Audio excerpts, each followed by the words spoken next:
qui explore avec et pour vous les chemins vers l'emploi. Voilà, comme vous le voyez, on enregistre ce webinaire et donc vous pourrez le retrouver et retrouver les numéros précédents sur la chaîne YouTube de Solidarité Nouvelle face au chômage. Mais avant de rentrer dans le vif du sujet, je vais passer la parole très rapidement à Anne Dorgeval, directrice adjointe de Solidarité Nouvelle face au chômage. Bonjour Anne. Voilà, j'active mon micro. Merci William, bonjour à toutes et tous. Bienvenue pour ce nouveau numéro du webinaire Chemin de traverse proposé par Solidarité Nouvelle face au chômage dans le cadre de son programme 100 000 rencontres solidaires. Alors pour ceux qui ne connaissent pas encore SNC, quelques précisions. SNC est une association née il y a plus de 35 ans. SNC est présent sur l'ensemble du territoire et propose un accompagnement aux personnes au chômage. Cet accompagnement est sans condition et il dure autant de temps que nécessaire. Il est assuré par des bénévoles formés qui apportent écoute, soutien et orientation. Dans le contexte actuel de pandémie, cette initiative citoyenne et solidaire nous paraît évidemment plus nécessaire que jamais. Alors, pourquoi ce webinaire? Aujourd'hui, dans notre entourage, nous avons tous des personnes au chômage qui désespèrent de retrouver un emploi. Et en fait, en parallèle, nous avons des employeurs qui nous témoignent de leurs difficultés à pourvoir des offres d'emploi. L'idée est donc venue. Je suis en ligne. L'idée est donc venue. Monsieur Latapier est en train de se connecter, j'ai l'impression. L'idée est donc venue de proposer ce webinaire qui favorise leur rencontre. Donc notre objectif avec ce webinaire Chemin de traverse, c'est mettre un coup de projecteur sur des filières porteuses en développement, sur des métiers en tension ou des dispositifs méconnus. Il a lieu tous les 2 mois, s'adresse aux chercheurs d'emploi bien sûr, mais aussi aux personnes qui les accompagnent. Alors, à l'approche de ces fêtes de fin d'année, qui sont une période importante pour les métiers de bouche, on a souhaité faire un zoom sur les métiers de l'artisanat. Quels sont ces métiers? Quels débouchés? Quelles formations? C'est ce à quoi ce webinaire va tenter de répondre avec nos 2 invités. Didier Latapi, que je suis heureuse de saluer, qui a réussi à se connecter, donc vice-président de la Chambre des métiers et de l'artisanat de Rhône, et Fanélie Crouzet, qui est devenue artisane boulangère après une reconversion. Donc, merci à eux, bien sûr. Merci aussi à William Renaud, qui va assurer l'animation de ce webinaire. Enfin, merci à vous tous pour votre participation. Bon webinaire. Merci beaucoup Anne. Bonjour donc Fanelli, bonjour Didier. Bonjour. On est vraiment très heureux de pouvoir vous avoir connecté en bonne et due forme entre guillemets. C'est vraiment un plaisir. Encore toutes mes excuses à nos spectateurs pour le petit temps de latence au démarrage, mais ça y est, nous sommes lancés. Avant de rentrer dans le vif du sujet, juste un petit mot pour vous dire chemin de traverse, comment ça se passe. Alors dans un premier temps, avec nos 2 invités, on va découvrir ensemble les métiers de l'artisanat, et tout particulièrement les métiers de bouche, et encore plus particulièrement le métier de boulanger-pâtissier. Donc, on va voir qu'il est loin d'être aussi univoque ou monolithique qu'on peut l'imaginer. On va ensuite discuter, bien sûr, des postes qui recrutent, des opportunités d'emploi à très court terme, et puis on va évoquer les aspects plus pratiques. Quels sont les parcours de formation possibles, comment décrocher un entretien, comment un emploi, comment créer son emploi soi-même. On verra que c'est une option qui existe aussi. À ce propos, et bien que votre micro soit coupé, vous pouvez poser vos questions dans le chat, et je dirais même plus, on attend vos questions, n'hésitez pas à les poser. Vous avez l'occasion d'avoir 2 professionnels du sujet pour y répondre, donc n'hésitez pas. Nos intervenants de ce jour donc sont Fanélie Crouzet et Didier Latapi. On va peut-être commencer par vous, Madame Crouzet. Est-ce que vous pouvez nous dire rapidement qui vous êtes et ce que vous faites, s'il vous plaît? Je m'appelle Fanélie Crouzet, je suis boulangère à Saint-Romain-de-Popé. J'ai 48 ans. Voilà, je suis diplômée en boulangerie, j'ai mon CAP. En revanche, je fais beaucoup de pâtisserie et de viennoiserie. Et du traiteur. Ok, super. Est-ce que vous pouvez juste nous aider à situer Saint-Romain-de-Popé? C'est dans quel coin? Saint-Romain-de-Popé, c'est dans le 69, sur la Nationale 7, entre Lyon et Roanne, direction de Clermont-Ferrand. Voilà. Dans un tout petit village, on est dans une ancienne gare qu'on a rachetée il y a une dizaine d'années quand on s'est installé. Ok, super, extra. Merci beaucoup, Fanelli, pour cette rapide introduction. Monsieur Latapi, on l'a dit, hein, vous êtes vice-président de la Chambre de l'artisanat dans le Rhône. Vous fédérez donc des professionnels qui, comme Fanelli, sont actifs dans le domaine de l'artisanat, c'est bien ça? Si vous voulez bien ouvrir votre micro. Oui, Super. excusez-moi. Donc, oui, alors, juste une parenthèse, hein, Fanelli est beaucoup trop modeste, hein. Je veux dire, ils avaient anticipé, ils avaient acheté dans une gare parce qu'ils avaient compris bien avant tout le monde que c'était un lieu de passage et que pour faire le commerce, il faut coller aux habitudes de monsieur et madame tout le monde. Donc, elle est beaucoup trop modeste. Et puis, elle ne l'a pas dit non plus, c'est que Fanelli a commencé son mandat aussi d'élu de chambre de métier parce que nous avons, dans la réforme, voulu une proximité. Et donc, elle sera en charge d'une partie du département dans sa zone pour être au plus près des artisans. Donc, vraiment, quelqu'un comme vous voyez, de modeste, mais qui fait beaucoup et qui a un beau tempérament. Donc, je suis vice-président de la Chambre de métiers du Rhône. La Chambre de métiers du Rhône, c'est 50 000 entreprises. Et donc, ça occupe. Et puis, je suis aussi trésorier de la Chambre de métiers Auvergne-Rhône-Alpes, 640 collaborateurs et 208 000 entreprises artisanales. Donc, voilà. Et puis, je vais vous passer tous les autres titres parce que ça n'a pas beaucoup d'importance pour ce webinaire. Très bien, merci pour cette introduction là aussi. Donc maintenant qu'on sait un petit peu mieux qui vous êtes et dans quel contexte vous évoluez, on va se rendre compte que les métiers de bouche sont extrêmement variés et qu'il y a différentes manières de les pratiquer. Fanelli, je me tourne vers vous. Quand on a préparé ensemble ce webinaire, vous évoquiez les différentes façons d'être boulanger.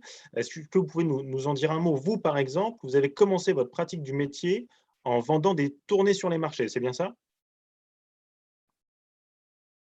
Alors effectivement, quand j'ai commencé il y a 15 ans, je vendais du pain sur les marchés. Je l'ai fait pendant 4 ans toute seule. J'achetais mon pain, je le revendais. À l'époque, j'étais à Bully, c'était avant d'acheter la gare. Et effectivement, on a acheté la gare parce que c'est un lieu de passage, mais aussi parce que ça nous donnait l'indépendance de continuer nos marchés sans être dans un cœur de village. Donc, on a du passage, puisque c'est une gare, et puis qu'on draine beaucoup de villages autour de nous, mais c'est aussi tous les matins, on prend notre petit camion, notre petite remorque, et nous allons sur les marchés de Lyon et du pourtour de Lyon, Caluire, Soucy-en-Jarret, voilà, pour exercer, enfin, j'ai envie de dire, pour transmettre aussi nos produits, puisqu'on a effectivement la démarche de faire un pain biologique, de travailler avec les farines agricoles, et je tiens vraiment à cette dimension dans notre métier. Nous travaillons avec les paysans. Donc, on essaye de faire le lien de l'agriculture qui nous entoure en allant sur les marchés de Lyon pour vendre les produits transformés de nos paysans. Voilà. Très bien. Et on a dit qu'il y avait d'autres façons d'exercer ce métier que celle que vous avez choisie. On parlait par exemple des personnes qui ont une boutique en propre, par exemple. Il y a d'autres façons de faire. Alors, effectivement, pour être boulanger, aujourd'hui, vous êtes soit boulanger en ville, on peut même avoir un réseau de boulangeries, hein, plusieurs boulangeries, et là, on gère plusieurs équipes. On peut être aussi paysan boulanger. Et là, ce sont aussi une vision de la transformation uniquement du blé, souvent, auquel on va rajouter des graines. Et le paysan boulanger va cultiver son blé et transformer son blé en faisant la mouture du blé et ensuite en faisant le pain. Entre les deux, il y a des boulangeries qui sont, entre guillemets, plus petites, comme la nôtre. On a une toute petite boulangerie. Par contre, on a pas mal de produits par rapport à un paysan boulanger qui, lui, va, par exemple, faire que du pain. En ce qui nous concerne, on fait du pain, de la pâtisserie, de la viennoiserie par intérêt pour ces matières-là, en fait. En revanche, voilà, on a une petite, un lieu de production qui est assez petit, quoi, un peu, comment dire, oui, simple, et on va vendre sur les marchés. Donc, c'est aussi une autre façon de commercialiser. La vente sur le marché n'a rien à voir avec la vente en boutique. Au niveau humain, au niveau des produits, voilà, on est face aux intempéries, on est face à la saisonnalité des produits, c'est très différent aussi. D'accord, merci beaucoup, Fanny, ça nous permet voilà. Pardon, vous voulez rajouter quelque chose? Non. Non, c'est bon, OK. On entend donc qu'il y a beaucoup de façons il y a beaucoup de façons différentes de pratiquer le métier de boulanger. Didier, je me tourne vers vous maintenant. C'est une variété qu'on va retrouver dans d'autres métiers, j'imagine. En préparant, vous disiez que, on a parfois une image, stéréotypée de ce que c'est que d'être artisan, mais c'est beaucoup plus large derrière, n'est-ce pas? Votre micro est Oui, oui, le encore, micro, oui, oui. super. Non, oui, alors on a toujours des stéréotypes.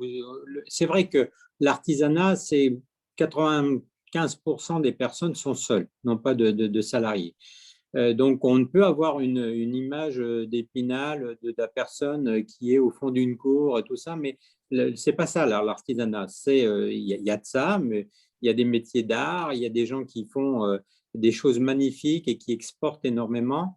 Nous avons des gens qui sont dans les technologies. Vous avez aussi des gens qui font de l'administratif. L'artisanat est très large. L'artisanat, c'est 400, plus de 400 professions et 512 activités. Donc, c'est beaucoup plus large qu'on peut le croire. Ça peut être aussi, par exemple, quelqu'un qui fait de l'entretien de jouets et il est à l'artisanat. C'est pas tellement une question de nombre de personnes qui est embauché, c'est plutôt on a quelqu'un qui travaille un peu plus avec ses mains et qui transforme. Alors, initialement, l'artisanat, c'était la personne qui transformait la matière. Donc, alors évidemment, après, ça a un peu évolué, mais c'était ça à l'origine. Et que Très vous bien, oui, me on disiez, l'entend d'ailleurs dans votre propos, Fanelli, vous nous parlez de mouture de blé, vous nous parlez voilà. voilà, de cet amour des matières. On l'entend pleinement dans votre description du métier. Je vois déjà qu'il y a les premières questions qui arrivent dans le chat, notamment sur les étapes de reconversion, quelles étapes franchir, quel est l'idéal avant de s'installer. Philippe, on va répondre à tout ça. Juste un petit tour pour peut-être terminer finalement ce tour de ce qu'est le métier d'artisan et plus spécialement le métier de boulanger. Fanelli, en préparant, on évoquait quand même les conditions de travail d'un boulanger pâtissier. Vous disiez que c'était un métier, mine de rien, physique, impliquant.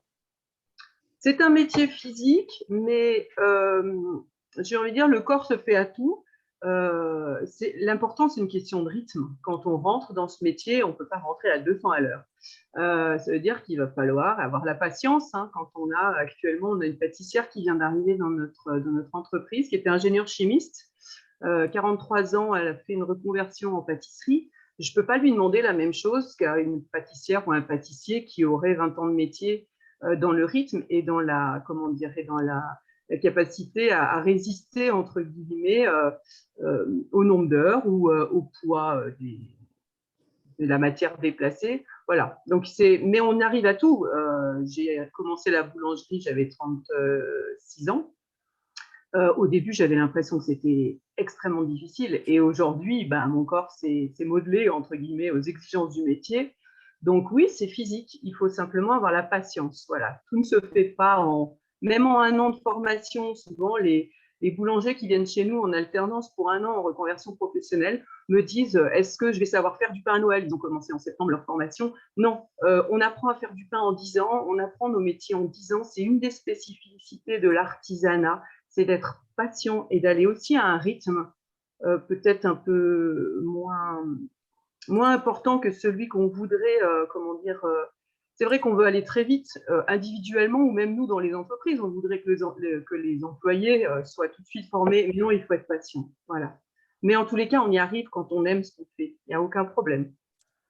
Très bien. Et peut-être une deuxième question. Évidemment, quand on parle de boulangerie, on parle d'horaires décalés. Vous, votre quotidien, de ce point de vue-là, il s'organise comment? Alors, horaire décalé aussi.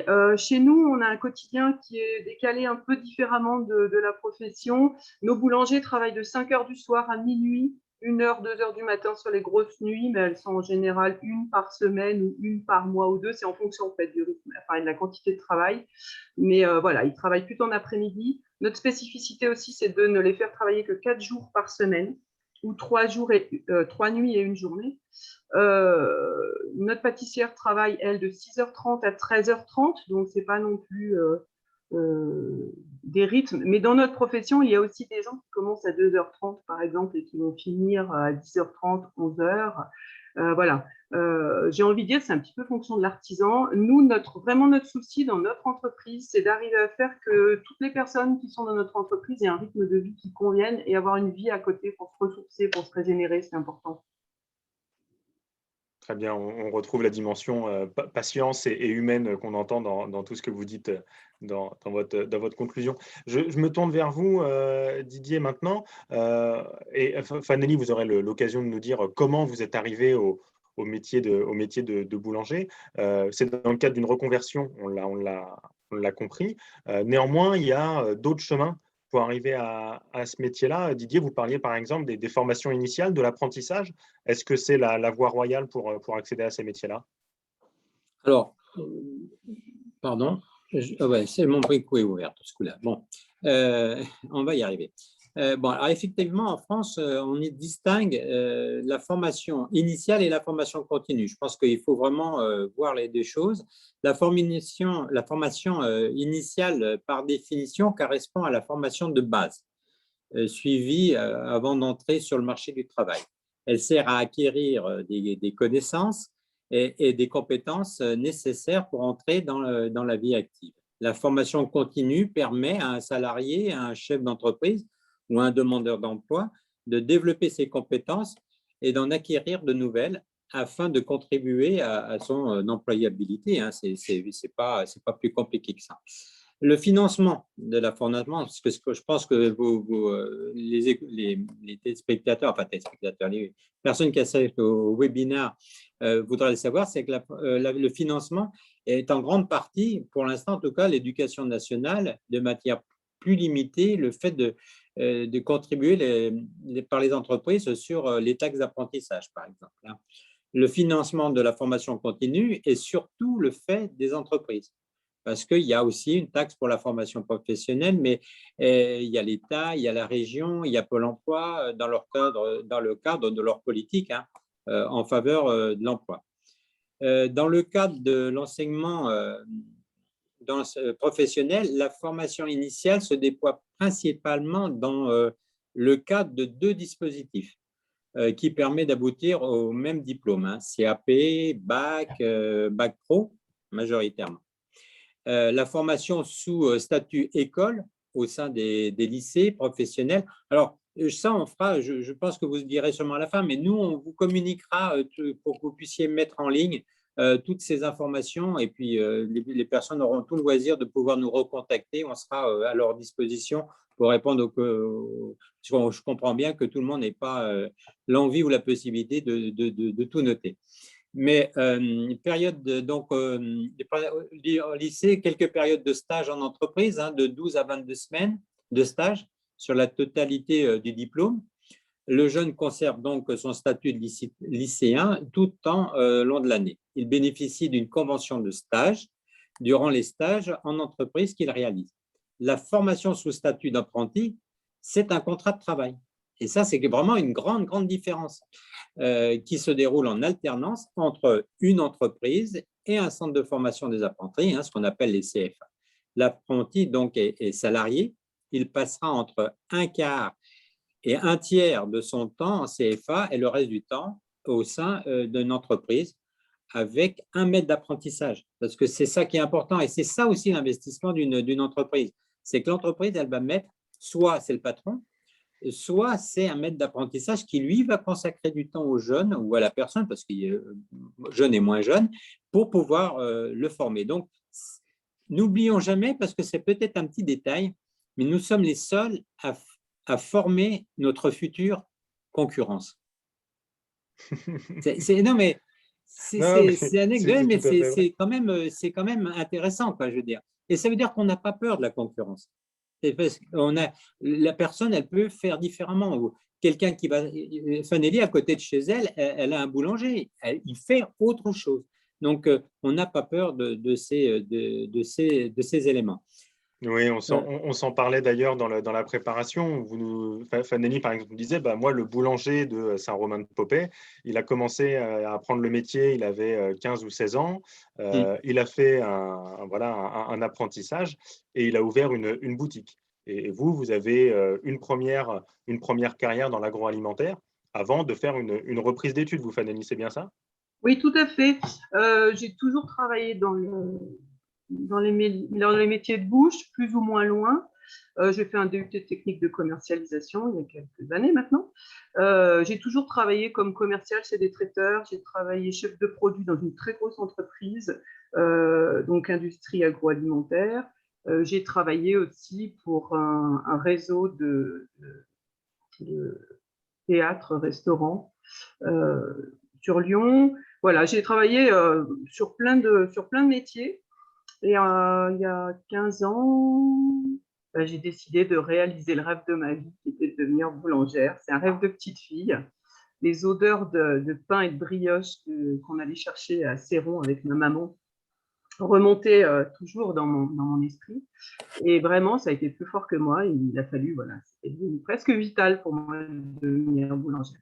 Donc, ça a été la démarche. Pour en revenir à la concurrence, c'est extrêmement important. Nous ne sommes pas concurrents, nous sommes confrères. On est concurrents dans l'aspect gestion des choses, peut-être, mais dans le métier, on a beaucoup de choses à partager avec nos confrères. Quand je suis arrivée à Saint-Romain, nous étions concurrents avec M. Gilardon, qui était au village, parce qu'il a mal vécu l'arrivée d'un deuxième boulanger. Et petit à petit, c'est tissé une amitié, et aujourd'hui, on est vraiment dans l'échange de process, dans l'échange de l'amour de notre métier, dans nos façons. Vous voyez, par exemple, je suis allée voir les décorations de Noël de sa boulangerie, il est venu voir les miennes. Voilà, sur les produits qu'on propose, on se complète. On a le même amour du territoire, on défend le même territoire, donc on est très proches les uns les autres des agriculteurs. Donc on utilise aussi les mêmes farines, on peut avoir aussi par certains moments les mêmes fournisseurs. Donc voilà, c'est vraiment quelque chose de très important de pouvoir échanger et de stimuler ça, parce que je pense qu'aujourd'hui, malheureusement, on peut se retrouver trop souvent dans le terme de concurrence. Moi, je préfère celui de confrérie et de regarder nos confrères comme des personnes qui peuvent nous apporter quelque chose et non pas nous enlever quelque chose. Voilà, s'ils nous enlèvent un petit peu de chiffre d'affaires, ce que je ne crois absolument pas, ils peuvent nous apporter beaucoup de savoir-faire. Mais ça, c'est important. Oui, c'est vraiment fondamental. Et il y a des dimensions de compagnonnage. On l'entendait aussi avec ce que vous nous disiez, Didier, sur des personnes qui forment leurs futurs concurrents ou homologues selon le point de vue qu'on veut adopter. Mais c'est vraiment intéressant de voir ce compagnonnage qui se fait entre artisans. On parlait aussi, et je suis sûr qu'on a pas mal de personnes dans le chat qui aimeraient vous entendre là-dessus. On parlait également de la reprise d'activité en disant que c'était une voie pas forcément suffisamment explorée, alors que ça pouvait être intéressant. Oui, alors on est un peu passé vite là sur la formation continue parce que ce que dit pas, c'est juste pour donner des éléments. Encore une fois, ils seront en ligne, hein, mais il faut voir qu'à l'heure actuelle, il y a jamais eu autant de dispositifs, hein, parce qu'il y a le compte personnel de formation. Hein, donc, il s'agit d'un compte monétisé, hein, permettant de financer les formations. 500 € par an, dans la limite de 5 000 €, c'est quand même pas rien que quelqu'un qui veut suivre les traces de Fanelli et de se reconvertir, c'est quand même intéressant de savoir qu'il y a des fonds, le CPF, on en parle beaucoup, mais le projet de transition professionnelle, hein, le PTP, parce que vous savez qu'en France, on est les rois du monde de l'acronyme. Il permet aux salariés, sous condition d'ancienneté, là il faut vérifier, de s'absenter de son poste pour suivre une formation destinée à lui permettre de changer de métier ou de profession. Alors, c'est pas quelqu'un qui est au chômage, mais quelqu'un aussi qui est les dispositifs de formation au choix de l'employeur. Il y a aussi les plans de développement de compétences, il y a le contrat de professionnalisation, etc. Vous voyez, il y a quand même beaucoup de choses qui permettent aux gens de pouvoir faire des formations. Alors après, il y a aussi c'est l'aspect, et peut-être qu'on en parlera plus tard, c'est un peu vite, sur les salaires pour les apprentis, mais peut-être on verra ça peut-être plus tard, je ne sais pas, comme vous voulez. Allez-y, on vous écoute quand Bon, il faut. alors là, c'est très technique et je pense que je vais faire très vite parce que vous aurez la possibilité d'aller voir sur le site de SNC les dimensions, mais grosso modo, un moins de 18 ans, c'est à peu près 27% du SMIC, hein, ça fait à peu près 420 €. Et puis, on va prendre de l'autre bout, la troisième année, hein, 26 ans et plus, eh bien, c'est à peu près c'est 100%. Donc, c'est à peu près 1589 € de salaire. Donc, c'est à titre indicatif. Et puis après, là-dedans, entre les deux, vous avez, parce que les formations sont 1 ou 3 années, et puis après, de 18 à 20 ans, 21 à 25 et plus de 26. Donc, tout ça, on ne va pas non plus abreuver de chiffres. Tout ça, et ça sera en ligne. Je vous mettrai tout ça en ligne. Voilà. Alors, mais on entend qu'il y a une progression et qu'on a des jeunes gens qui rentrent dans la vie active de façon progressive et qui, peu à peu, ont un salaire à part entière. Bien sûr, bien sûr, bien sûr. On voit des choses par exemple, dans les boucheries où il y a des apprentis qui ont des gros salaires, des très gros salaires même, des salaires qu'on retrouve dans des cadres. Donc, je veux dire, tout est… faut pas… Des bouchers qui gagnent 4 000 € par mois, ce n'est pas anecdotique. Voilà. Donc, il y a beaucoup de choses à prendre en compte. Là aussi, hein, il faut dépoussiérer la personne qui pense que ne pas pouvoir faire se nourrir. Voilà, on a de quoi. Il n'y a pas de problème. Oui, j'entends, il y a à la fois une demande en termes de main-d'œuvre et puis des métiers qui rémunèrent bien et puis qui rémunèrent en sonnant et en trébuchant et aussi en symbolique. C'est ce qu'on entendait aussi dans le propos des uns et des autres. Voilà. J'ai Oui. peut-être une question dans le chat juste pour apporter un point de précision à ce que vous nous disiez, Didier. Dans le cas de la reconversion, si on dépasse l'âge d'être apprenti, comment ça se passe? On passe par un CAP classique? Comment on peut faire? Oui, c'est ce que oui, les gens passent des CAP. De toute façon, c'est une profession réglementée. Beaucoup sont des professions réglementées et pour vous installer, vous devez avoir un minimum de CAP ou d'un brevet, un brevet de maîtrise. Donc, le brevet de maîtrise étant, disons, je ne dis pas le Graal, mais quelque chose qui, en plus, c'est un diplôme qui appartient aux chambres de métiers. Donc, il se passe chez nous. Oui, ils font un CAP et ensuite, les gens peuvent s'installer. Mais l'aventure fait que commencer à ce moment-là, oui. Mais Okay. on parle… Oui. Pardon, vous, Fanelli, c'est ce que vous avez fait, hein. Vous passez votre CAP à 36 ans, c'est bien ça? Et votre compagnon avec qui vous êtes installé à 40 ans passés? Alors, je l'ai passé, moi, à 36 ans, mon mari à 45 ans. Lui, c'était ce qu'on appelait la création-reprise d'entreprise. Donc, en fait, il a racheté mon entreprise, il est devenu majoritaire, en fait. Et donc, pour ma part, je l'ai fait en autonomie puisque j'avais déjà mon entreprise, donc je ne pouvais pas laisser mon entreprise. Je me permets d'intervenir. Il y a des questions qui sont posées sur le côté d'une personne qui doit partir et qui demande un stage de sensibilisation pour être sûr d'être fait pour tel métier de l'artisanat. Je crois que c'est vraiment indispensable. C'est vraiment une dimension chez nous, accueillir les personnes qui ont besoin de se rassurer et d'être sûres de vouloir faire ce métier. En tous les cas, les artisans ont tout à gagner à accueillir pendant une semaine au moins, peut-être un mois même, voilà, pour un petit peu se rendre compte de ce que sont nos métiers. Très bien. Et vous, par exemple, alors là, en l'occurrence, Philippe qui nous pose la question est à Oui. Annecy. Oui. Est-ce que vous, Fanelli, c'est ce que vous faites dans le Rhône? D'accueillir des personnes? Oui, Oui. j'accueille. Alors, en fait, moi, j'aime beaucoup explorer les différents accueils. J'aime beaucoup accueillir les adultes qui veulent se reconvertir. J'accueille aussi des enfants des AT parce que ça nous permet aussi de faire des rencontres. Et là aussi, je vous parlais de rythme tout à l'heure, s'adapter au rythme de chacun. Mais des adultes, on en reçoit beaucoup, oui, qui viennent faire une semaine. En général, c'est une semaine. Mais ils viennent pendant une semaine la nuit avec les boulangers ou la journée avec moi en pâtisserie. Et ça, c'est vraiment des rencontres en général qui sont très intéressantes. Et puis, il y a une autre question qui parle d'acquérir des compétences de gestion. Je pense que c'est quelque chose de très, très important. Pour ma chance, je connaissais bien la gestion avant parce que j'avais fait les études avant. Mais il y a une chose fondamentale aussi. Le déclencheur qui m'a permis de devenir chef d'entreprise, ça n'a pas été en fait ce que j'ai appris à l'école, c'est peut-être d'avoir été bénévole dans une crèche, la crèche de mon fils, et d'avoir été trésorière.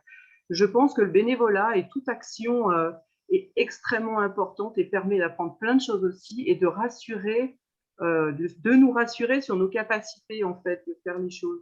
Donc voilà, faut pas hésiter non plus à être bénévole dans des associations. Monsieur Latapi va pas me dire le contraire. Ça permet d'apprendre énormément de choses, notamment la trésorerie, vous voyez, et donc ça se rapproche de la gestion. C'est très important. C'est un peu rébarbatif, les postes de trésorier. Moi, c'est pas quelque chose c'est pas ce que je préfère, mais en tous les cas, ça m'a appris énormément de choses. Voilà. Et je suis sûr que tous les bénévoles de Solidarité Nouvelle face au chômage qui sont sur le webinaire aujourd'hui vous rejoignent dans ce constat, Tout à fait. Fanelli. Donc, on parlait transmission d'entreprise. Donc, juste pour vous donner un panel, hein, c'est juste pour vous donner une figure globale. Auvergne-Rhône-Alpes, puisque je parle de ce que je connais, hein, désolé, mais je n'ai pas des statistiques nationales, mais c'est à peu près 208 000 entreprises, ce qui est quand même conséquent. On est la deuxième après l'Île-de-France, hein, et il y a à peu près 42 000 entreprises à transmettre à peu près sous 5 ans là. Qui arrivent. Donc, vous voyez, 42 000, ce n'est pas non plus rien. Alors, dans les 42 000, combien sont dans l'alimentaire? Grosso modo, hein, on peut considérer qu'il y a à peu près 3 700, 3 800, soit à peu près 10%, hein, grosso modo, d'entreprises dans l'alimentaire à reprendre. Donc, ça c'est… Alors, il y a à peu près 30, dans ces entreprises, il y en a à peu près 1300 qui sont des boucheries, charcuteries, pâtisseries, boulangeries. Hein, donc, vous voyez, il y a quand même… Alors, beaucoup veulent commencer Next Nihilo, mais il y a quand même, il faut savoir… Alors, on a un accompagnement. Moi, je parle de ce que je connais. Nous avons des collaborateurs qui savent leur métier et qui peuvent accompagner. Parce que acheter une boulangerie, très bien, mais le four, est-ce qu'il est très vieux? Est-ce qu'il est, vous voyez, et les impacts, vous achetez un four qui n'est pas adapté, un four, ça peut aller jusqu'à 200 000 euros. Si vous avez acheté un four trop vieux parce que vous reprenez une boulangerie et que vous êtes obligé, je ne sais pas, 1 an ou 2 ans après, à changer le four, il y a un impact évident sur votre rentabilité. Donc, il faut faire attention à tout ça. Les chambres de métier sont là pour accompagner les repreneurs. On a des services, je parle encore une fois de ce qu'on a nous ici, pour étudier. Nous, on va jusqu'à l'accompagnement et on va jusqu'à l'évaluation du bien. Parce que, vous savez, un artisan, il passe 25 heures par jour dans son entreprise. Et donc, il aimerait, à la fin, vendre son entreprise en fonction du temps qu'il en a investi. Or, soyons clairs, la valeur de l'entreprise n'est en fonction que du pouvoir d'investissement ou de l'endettement du repreneur. Et ça, vous touchez un sujet sensible parce que vous touchez ce que la personne s'est investi, son cœur. Bon. Et puis, vous avez un autre problème dans l'artisanat, c'est que l'entreprise, généralement, n'est pas dissociée du domicile. Or, si vous reprenez une entreprise, il faut s'assurer que le propriétaire, il n'habite pas au-dessus. Parce que du coup, vous aurez l'ancien qui viendra tous les matins vous demander comment vous faites. Et ça peut poser quelques soucis. Mais, alors, on rentre aussi dans le spécifique, mais c'est pour ça aussi que d'autres personnes préfèrent commencer à zéro parce que ils le mettent tout de suite. Mais il y a un intérêt, il y a un vrai intérêt à reprendre des entreprises. Et comme l'a dit Fanelli, il faut quand même, on devient chef d'entreprise. Rien n'est inné. On peut avoir une capacité de vente, mais chef d'entreprise, c'est savoir aussi gérer. C'est fondamental. Donc là aussi, il faut se former. Faut se former. Et en plus, l'artisan, quand il s'installe, quand il va cotiser, il cotise lui-même pour pouvoir bénéficier de formation. Donc, ce n'est pas de l'argent qui sort en plus, c'est une partie de sa formation va être prise en charge par ses propres cotisations. Donc, il faut, et puis le monde bouge trop vite pour ne pas se former tout le temps. Donc, l'artisanat, les entreprises, c'est des enjeux économiques, des enjeux territoriaux, des enjeux sociaux. Une boulangerie qui ferme dans le 16e arrondissement de Paris, pour être caricatural, personne n'en parle et tout le monde, à la limite, s'en fout. Mais une boulangerie qui ferme dans un village, vous condamnez ce village parce que comment les gens, vous voyez ce que je veux dire? C'est important. Vous pouvez pas. L'attractivité passe aussi par un commerce de proximité. Donc, il y a vraiment, je pense qu'il y a de vraies belles entreprises à reprendre et je pense que les gens auraient vraiment loisir de s'intéresser à toutes ces entreprises. À cette forme-là. Et on entend que voilà, les chambres des métiers accompagnent sur Bien sûr. les formations et sur la reprise de commerce. On a plein de questions dans le chat. On a par exemple Marianique qui nous demande comment connaître les artisans qui sont prêts à accueillir des stagiaires découvertes. Peut-être qu'il y a des présentations de métiers, par exemple, dans certaines chambres de métiers. Alors, il y a des présentations. Il y a aussi des présentations dans les lycées. Il y a des présentations à tous les niveaux. Mais il ne faut pas, je dirais globalement, vous ne vous demandez pas ce que la chambre de métier peut faire pour vous. Téléphonez à la chambre de métier, demandez-leur. Parce qu'eux, ils vous donneront des réponses parce que généralement, les artisans peuvent indiquer qu'ils recherchent des stagiaires ou qu'ils recherchent des apprentis. Vous avez aussi les journées européennes. Alors, c'est les métiers d'art. Hein. On sort un peu des métiers de bouche. Et puis, je crois que Fanelli ne me contredira pas. Poussez la porte et demandez à l'artisan. Je pense que lui, il vous dira, là, je ne peux pas. Aller dans la période de Noël voir un boulanger-pâtissier, ce n'est peut-être pas la meilleure période. Mais dans les moments un peu plus calmes, je ne crois pas. Enfin, il y a toujours des cas, mais je ne crois pas que les gens vous diront non, ça ne m'intéresse pas, venez pas. Je pense que allez-y, poussez les portes, demandez et vous verrez, vous serez globalement en tout cas bien accueillis. Très bien, merci beaucoup. On a d'ailleurs vous parlez des métiers d'art, on a une question spécifique sur les métiers de lutherie dans la région de Lyon. Je ne suis pas certain qu'on ait les chiffres sur le développement d'activités de la filière bois et musique dans le Lyonnais, mais c'est Samy qui pose la question. Je ne doute pas qu'il y a quelqu'un à la Chambre des métiers qui pourra répondre Exactement. à Samy. Donc, n'hésitez pas, Samy, à contacter la Chambre des métiers.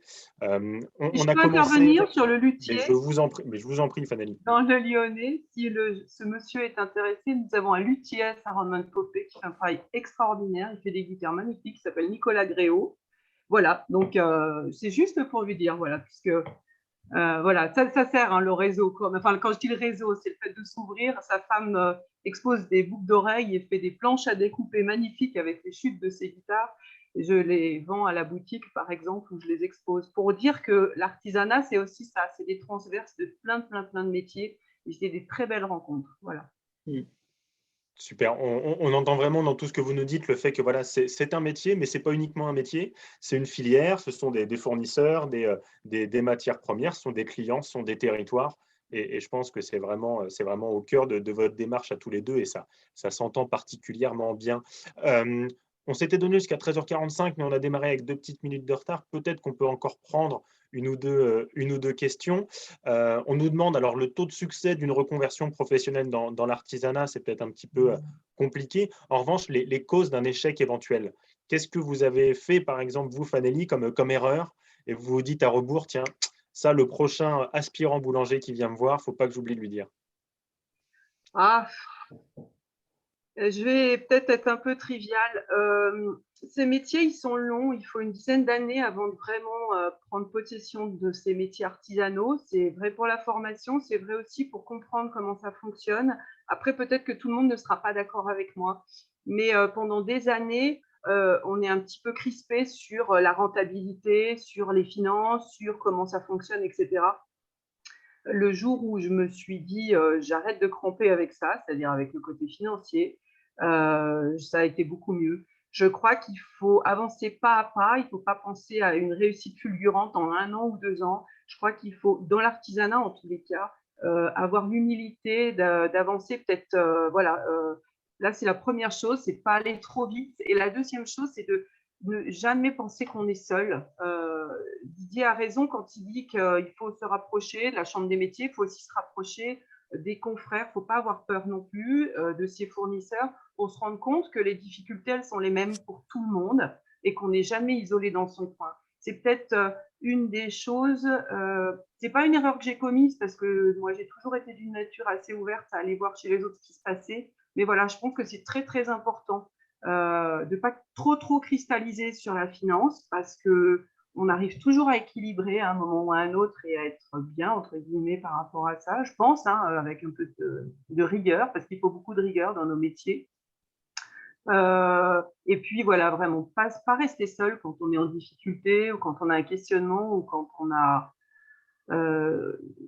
comment dire, faut pas avoir peur, quoi. Si on a peur de quelque chose, faut aller en parler avec des professionnels à la chambre de métier ou avec d'autres professionnels, des confrères. Voilà. Oui, je pense qu'il faut être courageux de parler de ces problèmes, c'est toujours un acte de courage. On a trop tendance à voir beaucoup trop de gens qui se renferment et c'est naturel. Mais non, il faut parler de ces soucis et on s'aperçoit que d'abord, on va croiser beaucoup de gens qui ont les mêmes soucis. Donc, il y a souvent une solution, elle est souvent dans une conversation avec des techniciens. Puis l'artisan n'est pas tout seul, il a un comptable, il a d'autres personnes dans son environnement qui peut le guider, mais il faut qu'il garde la maîtrise de son outil. C'est lui qui doit prendre les décisions. Ne jamais laisser les autres, comptables, banques, etc., prendre des décisions pour le chef d'entreprise. Très bien. On a une dernière question dans le chat, parce que vraiment à Annecy, on est très, très intéressé par les questions d'artisanat. Donc, c'est Philippe qui nous pose cette dernière question, qui se pose la question de la franchise pour l'artisanat. Est-ce que c'est un format que vous connaissez, que vous recommanderiez? Alors, la franchise, bien sûr qu'on la connaît. Ça dépend de la personne, ça dépend de son parcours. La franchise, ça va vous mettre un cadre, ça va vous permettre de déléguer la communication. Il y a beaucoup de choses qui sont prises en charge par la franchise. Par contre, vous avez un cahier des charges qui est très contraignant, entre guillemets, parce que la franchise, il y a une image, il y a un engagement, il y a tout ça. Donc, il faut peser. Je pense qu'il n'y a pas de mauvaise solution, il n'y a pas de bien ou de mal. Il faut que ça corresponde. Il y a des personnes qui veulent être très indépendantes et il y a des personnes qui acceptent d'être dans un cadre parce que ça les rassure, parce qu'ils ont un parcours qui fait ça. Donc, pourquoi pas? Pourquoi pas, mais il faut garder à l'esprit qu'il faut garder une authenticité dans le produit. Et vous voyez, à l'heure actuelle, les boulangers se battent pour avoir une reconnaissance quand ils font leur viennoiserie. Il faut savoir qu'à l'heure actuelle, 85% des boulangers ne font plus leur viennoiserie. Donc ça, c'est un vrai souci. C'est du surgelé, c'est ça? Oui. Oui. Et ben, ceux qui la font et qui la font bien, il faudrait pouvoir que le grand public puisse dire, voilà, moi je vais acheter là, parce que c'est bon, parce que c'est fait maison. Et croyez-moi, le prix, il n'est pas forcément plus élevé. C'est la marge qui est monstrueusement différente. Ce n'est pas tout à fait la même chose. Mais entre quelqu'un qui fait un beau produit qui lui ressemble et quelqu'un qui ouvre des cartons, il n'y a pas photo. Très bien, merci beaucoup Didier, merci beaucoup Fanelli. Ça fait 45 minutes. Je regarde une dernière fois le chat. On vous remercie. Bravo pour vos premières réponses. Ça incite à se rapprocher de la Chambre des métiers, ça incite à se rapprocher des artisans. Encore une fois, on aura un petit résumé qui sera produit avec les différentes informations que vous avez pu nous communiquer, notamment sur la formation. Voilà, les remerciements pleuvent, je vous les transmets de la part de Marianique, de Camille, de Marie-Philippe, de Anne. Fanélie, vous vouliez rajouter quelque chose? Je rejoins largement Didier quand il parle de ne pas ouvrir des cartons surgelés, de ne pas tomber dans ses travers en pensant, oui, on gagne peut-être un peu plus d'argent à ouvrir du surgelé, mais je pense qu'on perd un petit peu en dignité, dirons-nous. Et voilà, c'est vraiment important, je pense. L'artisanat, c'est ça, c'est vraiment le faire soi-même et c'est vraiment la transformation des produits de nos camarades, enfin, quand je dis camarades, des gens qui nous entourent, hein, agriculteurs. Donc oui, il faut soutenir ça et c'est comme ça qu'on a le cœur tout chaud. Voilà. Pour moi, c'est vraiment quelque chose d'important.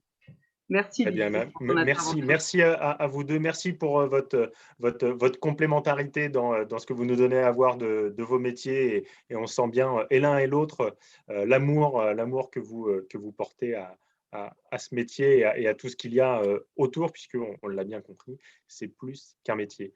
Oui. Voilà, c'était le 6e numéro de Chemin de Traverse. Merci à vous deux. Merci à vous Merci. tous pour beaucoup. nous avoir suivis. Oui. Merci à vous de nous avoir invités. Merci beaucoup. Avec grand plaisir et à très bientôt pour un prochain numéro de Chemin de Traverse. Merci Fanélie, merci Didier, merci à vous tous. Merci. Et Merci. excellente fête de fin d'année, évidemment. Bien sûr. Et vive l'artisanat. Merci beaucoup. Et bonne fête de Merci fin à d'année. vous, bonne fin de journée. Au revoir. Merci. Au revoir.